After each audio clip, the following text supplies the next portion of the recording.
Hola a todos, ¿cómo están? Bienvenidos nuevamente a Puerto Salud. Mi nombre es Vianey Contreras, de Red Médica Universitaria. Estamos transmitiendo a través del sistema de radio, televisión e hipermedia de la Universidad de Guanajuato. El día de hoy tenemos a una invitada especial, es la doctora Karen Chi García, médica egresada de la Facultad de Medicina de la Universidad de Guanajuato, que está trabajando actualmente en Red Médica León. Y viene a platicarnos de un tema que aqueja a la población y que tal vez podríamos pensar que es muy conocido, pero de todas maneras nunca está mal mencionarlo. Y bueno, es el tema de dengue, que también tiene una temporada en particular y por qué no aprovechar la temporada para hablar de él. Hola Karen, ¿cómo estás? Hola, ¿qué tal? Te agradezco la invitación, doctora. Y pues sí, es un tema súper importante ahorita que está habiendo pues las brigadas contra el dengue. Se me hace importantísimo hablar sobre el tema y sobre todo para que las personas conozcan los síntomas de la enfermedad dengue y qué deben de hacer en caso de sospecharlos.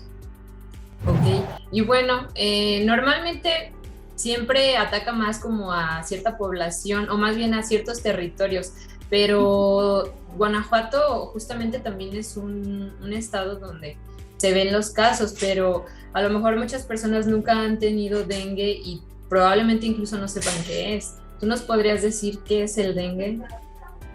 Pues el dengue básicamente es una enfermedad transmitida por un vector. ¿Qué quiere decir esto? Que es una enfermedad que se transmite a través de la picadura de mosquitos.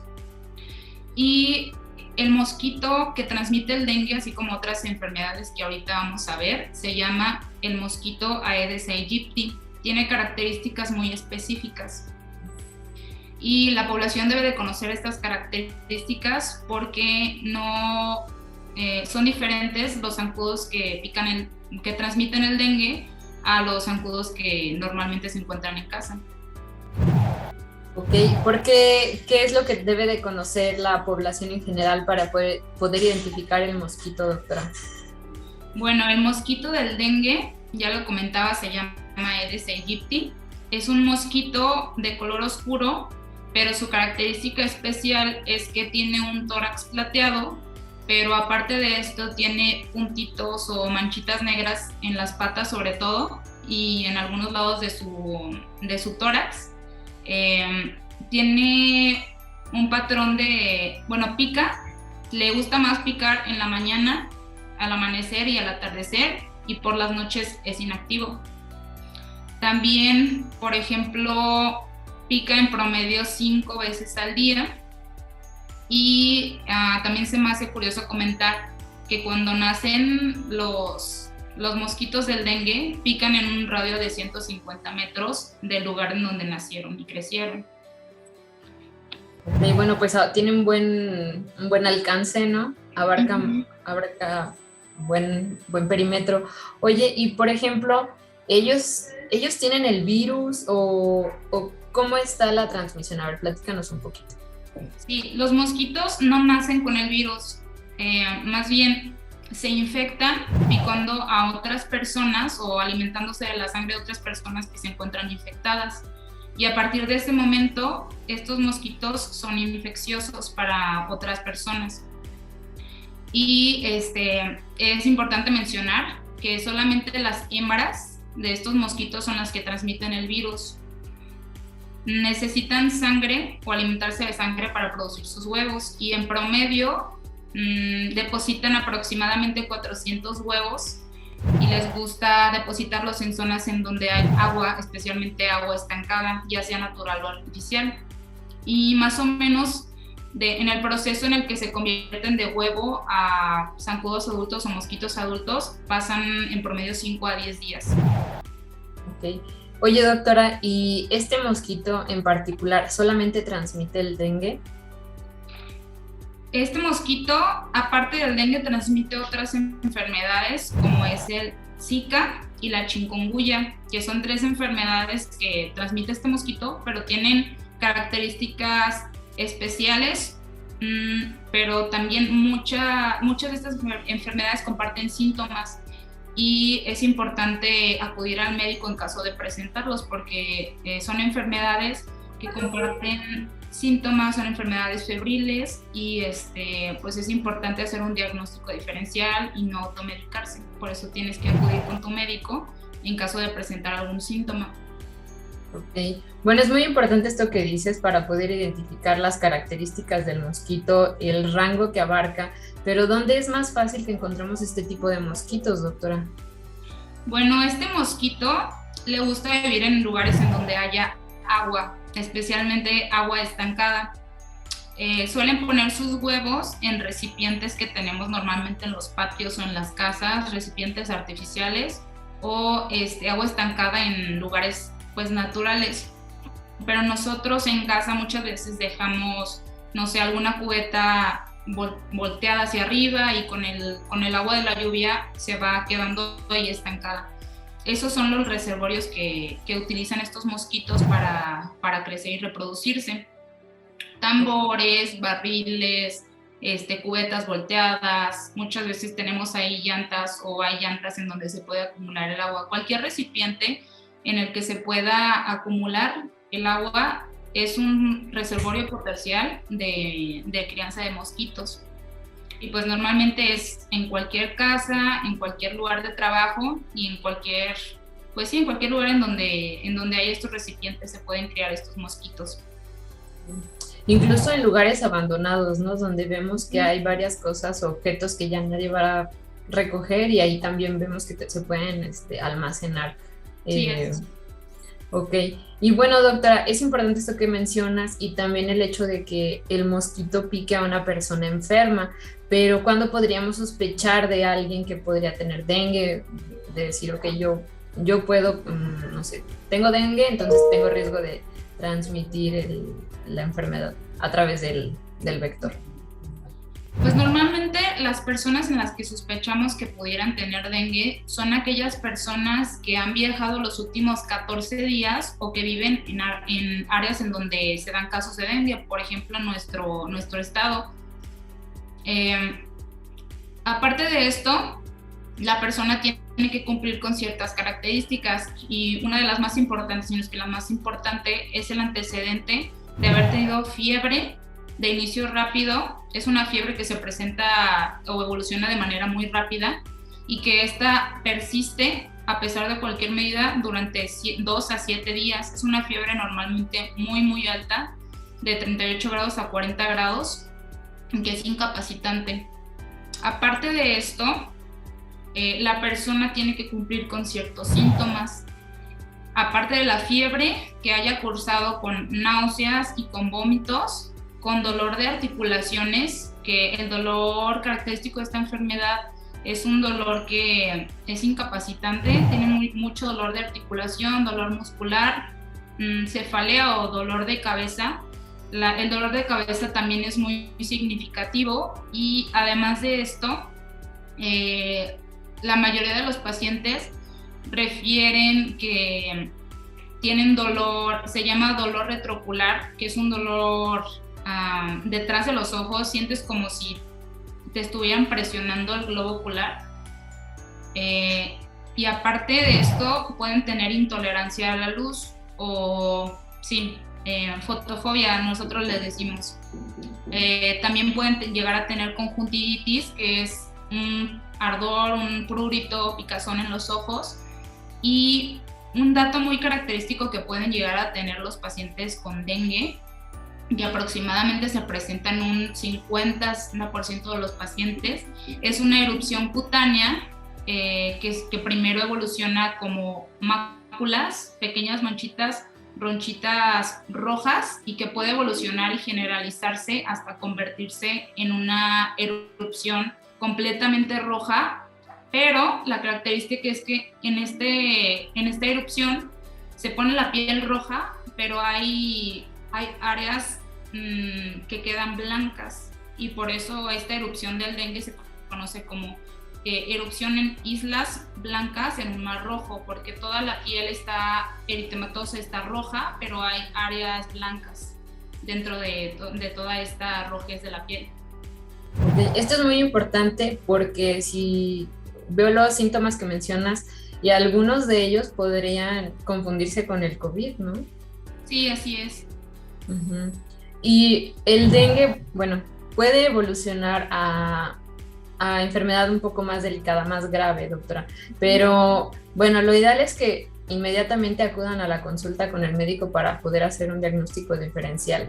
Pero, por ejemplo, ¿cuáles son los síntomas que ya deberían de tal vez llamarnos la atención o preocuparnos y acudir inmediatamente? Ujú. Normalmente los pacientes que cursan con dengue, la mayoría va a permanecer con síntomas muy leves, pero un porcentaje que es poco, la verdad, de pacientes pueden evolucionar a dengue grave, o antes se le conocía como dengue hemorrágico. Las personas que pueden llegar a presentarlo, o las personas que están como predispuestas a presentar un dengue más grave, son las mujeres embarazadas y los bebés y los adultos mayores. Pero los síntomas que debemos de estar muy alerta se llaman síntomas graves, y comienzan en un periodo de 24 a 48 horas, 1 o 2 días después de que cede la fiebre, y son estar súper al pendiente de que no haya sangrado de mucosas, es decir, que esté sangrando las encías o la nariz, o que haya vómitos con sangre o heces con sangre. Eso es un síntoma de alarma. Dificultad o mucha dificultad para respirar, que haya alteración del estado de alerta, con esto me refiero a movimientos anormales como convulsiones, o que el paciente empiece a deteriorarse neurológicamente, que empiece con confusión, con anormalidades en su pensamiento, alteración de la conciencia, que se encuentre súper deshidratado, que empiece a tener dolor abdominal muy, muy intenso. Esos son síntomas que nos pueden orientar a que un paciente esté desarrollando dengue grave, y en caso de presentarlo, tiene que acudir el paciente urgente a su unidad para valorar al hospital. No se puede automedicar y no se puede quedar en casa, porque estos son síntomas graves. Ok, bueno, muy importante esto, doctora, porque normalmente lo que hace mucha población es de que empezamos con fiebre y nos automedicamos, ¿no? Inmediatamente. Sí, eso para no espantarnos. Mediquen. Ok, y bueno, doctora, entonces, entendiendo los síntomas y el cómo se transmite la enfermedad, pues hay medidas que podemos tomar, ¿no? Para prevenir que se acumulen o que se desarrollen como las cepas de estos mosquitos, ¿no? Sí, así es. Hay una iniciativa que está siendo esparcida por todo el país, y son 4 medidas muy eficaces para evitar el criadero de mosquitos, que son sencillas cosas que podemos aplicar nosotros en la vida diaria y que debemos hacerlo para evitar la propagación del dengue. Son 4. Uno es lava, el otro es tapa, voltea y tira. Así podemos evitar esta enfermedad. ¿Y a qué me refiero con esto? Lavar todos los recipientes con jabón y con agua, con cepillo, tallarlos súper bien, ya sea tinacos de casa, cubetas, floreros también, no dejar el agua estancada ahí con agua vieja, que muchas veces sí se llega a olvidar los floreros. Bebederos de animales también hay que lavarlos con jabón, y hay que desechar esa agua que ya está estancada para evitar la propagación. La otra medida, que es tapar, muchas veces pues tenemos los recipientes al aire libre y se va acumulando agua. Entonces, todo recipiente que se utilice para almacenar agua debe de ser tapado. En el caso de las cubetas, que muchas veces no tienen tapa, lo recomendable es pues voltearlo. Si no tiene alguna tapadera, voltearlo. También los tinacos, voltearlos o taparlos para que no se empiece a acumular el agua. La otra, pues como les decía, es voltear cubetas y cualquier otro objeto que pueda almacenar agua. Y por último, tirar las cosas que no utilicemos, porque muchas veces tenemos objetos en el patio que nada más sirven como criadero de mosquitos y que no los usamos sinceramente. Entonces, hacer limpieza por lo menos pues seguido del patio, y tirar esas cosas que nada más sirven como criadero, botellas, llantas, latas, trastes, cosas que ya no usas y que en donde se puede acumular el agua hay que tirarlas de preferencia. Ok, bueno, pues muchas gracias, doctora. Creo que son medidas que a lo mejor pueden ser muy sencillas, pero que sí a veces nos olvidamos de hacerlas, ¿no? Entonces es muy importante que las personas que nos están escuchando, pues a lo mejor hagan un poquito de conciencia acerca de esto y a la próxima vez que vean una cubeta y que estemos en tiempo de lluvia o que ya vean que está llena y ya van algunos días, pues utilizar esa agua, ¿no? Aparte. Pero bueno, ¿qué te parece si vamos a una pequeña pausa y regresamos? Excelente. Datos importantes por tu salud. El dengue. El dengue es una enfermedad viral transmitida a través de la picadura de mosquitos en áreas tropicales y subtropicales. Al ser un virus, es muy fácil de transmitir. Se recomienda que se haga una profunda limpieza en todos los recipientes que pueden contener agua, como son barriles, piletas, cubetas e incluso llantas. Las personas que se contagian en más de una ocasión con este virus tienen un riesgo significativamente mayor de desarrollar la enfermedad de manera más grave.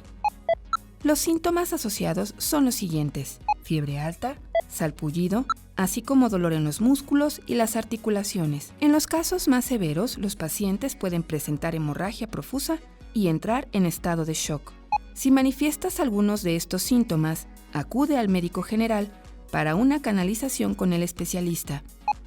El tratamiento incluye la ingesta de líquidos y el uso de analgésicos. Los casos más graves requieren de atención hospitalaria. Datos importantes por tu salud. Hola a todos, bueno, ya estamos de regreso con la doctora Karen Chi. Estamos hablando de dengue y bueno, como nos menciona, es una enfermedad que es transmitida por un vector o un mosquito y se va a transmitir siempre y cuando este mosquito pique a alguien contagiado de dengue. Pero es muy importante porque muchos de los síntomas se pueden confundir con cuadros de COVID o con otro tipo de infecciones y vale mucho la pena acudir a la consulta para descartar este tipo de situaciones, de enfermedades, porque puede llegar a tener síntomas graves. Entonces es muy importante, pero para esto, afortunadamente, como todo, tenemos alguna medida que podemos utilizar de manera preventiva para evitar la sobrepoblación de estos mosquitos. Entre ellos, la doctora nos estaba comentando una iniciativa llamada Lava, Tapa, Voltea y Tira. Esto para los objetos que pueden acumular agua ahorita que son tiempos de lluvias, y son muy útiles porque podemos pensar que son muy sencillos o simplemente nos puede dar flojera limpiar un área que está abandonada o sucia, y con esto podemos hacer un buen cambio, ¿no?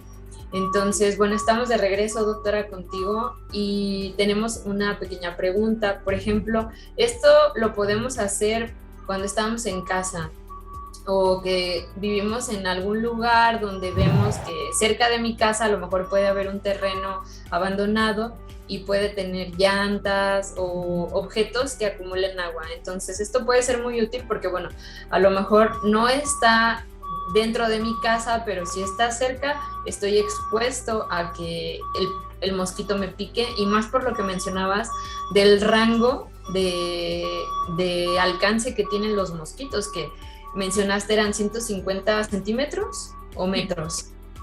150 centímetros, no metros. Metros, ok. Entonces puede abarcar por lo menos una casa o dos casas o una casa de cada lado, dependiendo de dónde esté el lugar.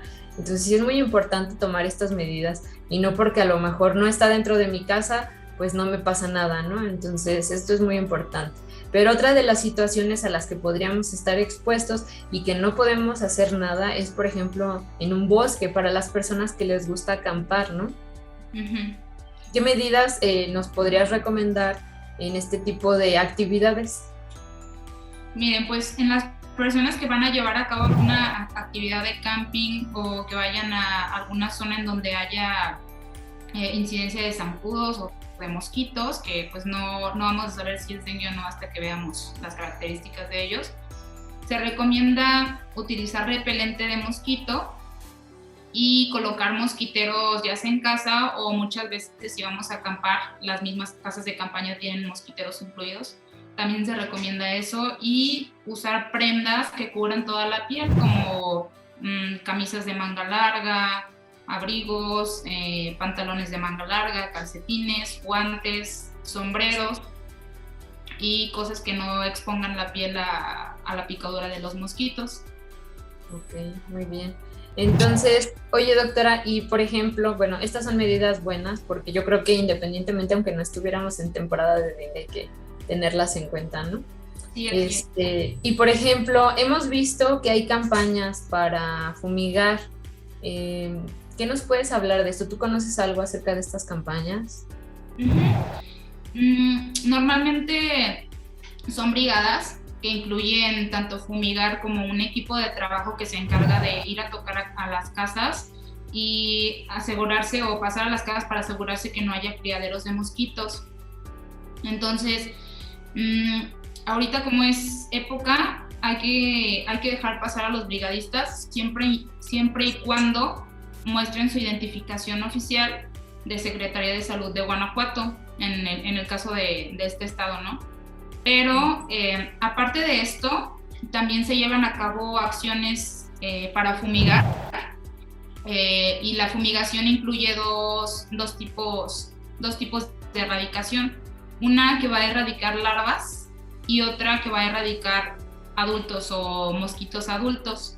Esto tiene pues diferentes compuestos y normalmente la Secretaría de Salud junto con el gobierno lanzan pues anuncios en páginas oficiales, en periódicos o en áreas de dominio público con las fechas y con los horarios en donde se va a llevar a cabo esta fumigación, esta campaña.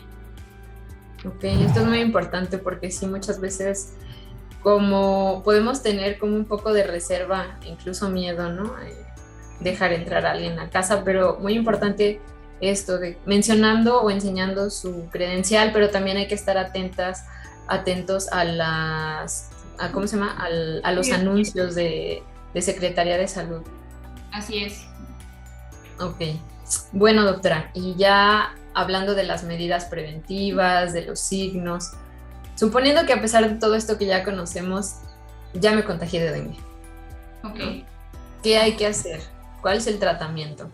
Okay. ¿Puedo automedicar? Bueno, ya comenzamos, siempre estamos en contra de la automedicación, pero ¿qué hay que hacer? Platícanos.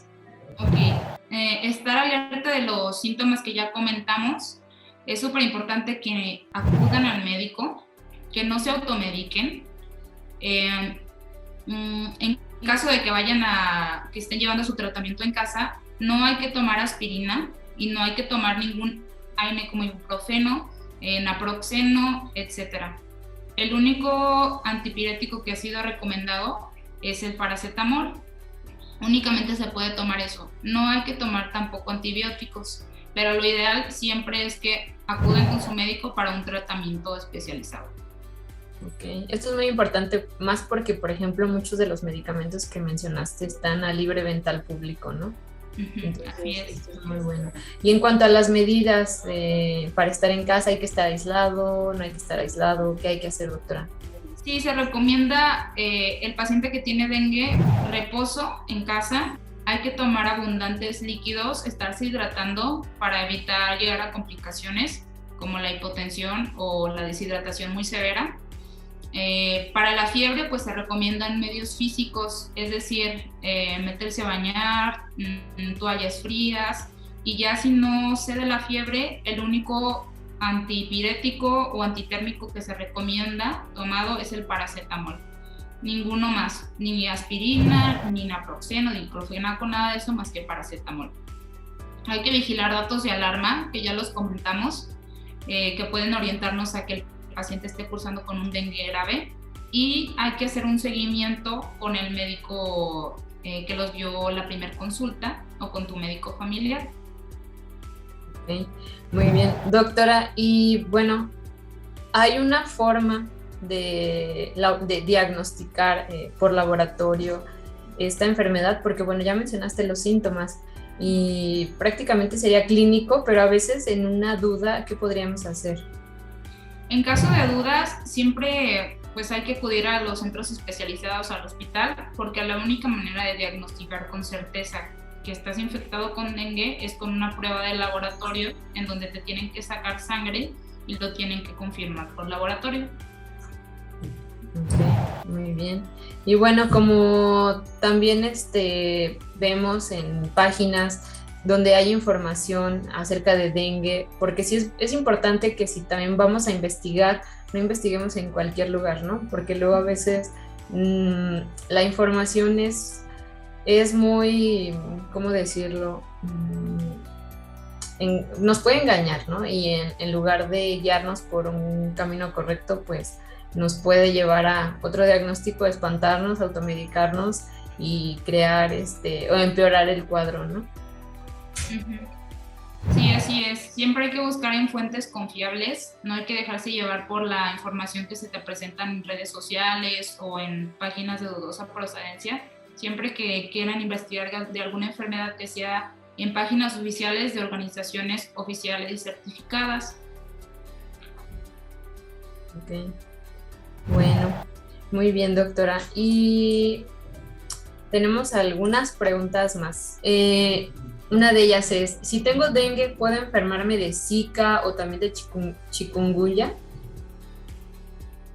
En teoría sí, es muy poco frecuente que se presenten al mismo tiempo, pero definitivamente una persona que haya tenido dengue o que tuvo dengue se puede infectar de Zika o de chikungunya. Ok, muy bien. Y otra es, ¿existe una cura o tratamiento en particular específico para dengue o este tipo de enfermedades como el Zika o el chikungunya?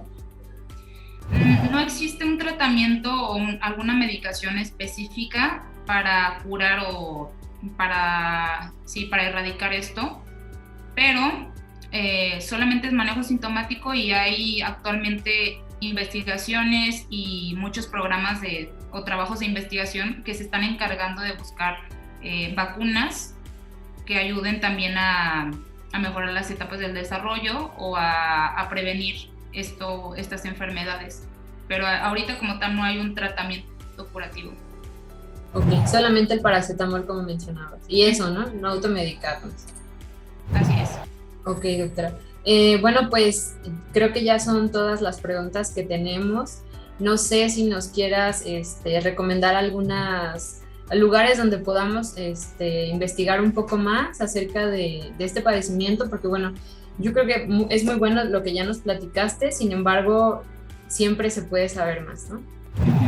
Sí, claro. En caso de que cualquier persona esté interesada en conocer alguna enfermedad o quiera investigar de una fuente confiable, siempre está la página de la OMS, de la Organización Mundial de la Salud. Ahí pueden encontrar información verificada y es una fuente confiable en donde la gente se puede meter a investigar un poco más sobre el tema. Aunque claro, siempre hay que acudir con el médico, pero esta es una página confiable. También otra página que da información al público en general es la página del Gobierno de México. También pueden encontrar información, aparte del dengue, de Zika, de chikungunya, de otras enfermedades de alerta sanitaria o de importancia para el gobierno. Ok. Bueno, pues esto es muy importante. Más porque si lo podemos prevenir o podemos hacer acciones pequeñas para ver un buen cambio, pues qué mejor, ¿no? Sí, claro. Ok. Bueno, doctora, pues agradecemos mucho tu tiempo, tu charla, que ha sido muy nutritiva, y te agradecemos. Entonces, estuvimos con la doctora Karen Chi García, médica egresada de la Facultad de Medicina de la Universidad de Guanajuato. Les dejo su correo electrónico, que es ki.chigarcia@ugto.mx. Okay. Muchas gracias, doctora. A usted por la invitación. Espero que les haya servido la plática. Okay, no, claro que sí nos sirve. Bueno, pues cualquier duda ya aquí dejamos tu correo. Y también, bueno, agradecemos su atención en la emisión de este programa Por Tu Salud. Los invitamos a ver la programación del Sistema de Radio, Televisión e Hipermedia de la Universidad de Guanajuato. Mi nombre es Benny Contreras, de Red Médica Universitaria, y nos vemos a la próxima. Gracias.